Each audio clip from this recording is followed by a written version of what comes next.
Hey, I'm a board certified neurologist, Bill Hamasfar, and I've been treating stroke patients for 35 years. This talk is about COVID strokes and COVID toes, and they don't sound like they're really related, but they're closely related. So let me just say a little bit about what I've noticed. In my training was in neurosurgery first, and I did a lot of neurosurgical training, both in the ICUs as well as in the operating rooms. I went through a chief residency experience in neurosurgery before I switched into neurology. I've been treating strokes and brain injuries ever since.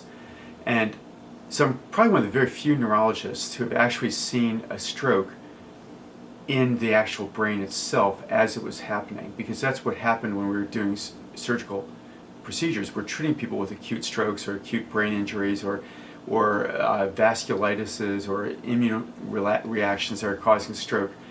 And we're operating on their brain as these things are happening, as we're trying to correct them and prevent them.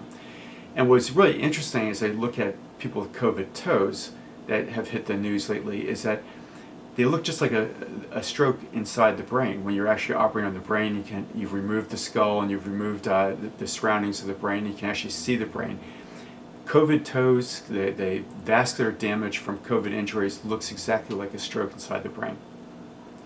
Now let's talk a little bit about strokes. Strokes are wildly different from one type of stroke to the next. So we have got strokes from head injury and strokes from concussion, strokes from migraines, strokes from veins that have been injured, strokes from immune reactions, vasculitis, lupus, strokes from embolism where something breaks off from the heart or from the neck, arteries in the neck, and goes and travels to the brain and blocks off arteries.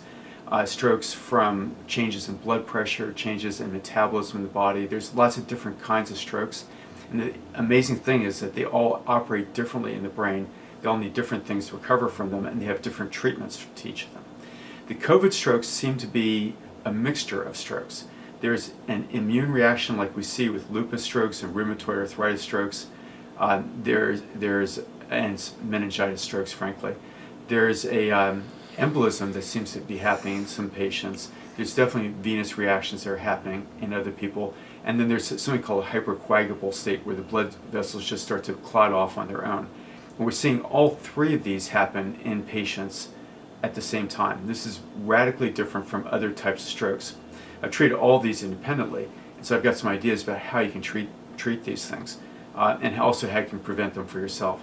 So come around to my website and we'll talk about more. I've got a public service, free service set up for people to come in, coffee chat with me, and let's talk a little bit more about this.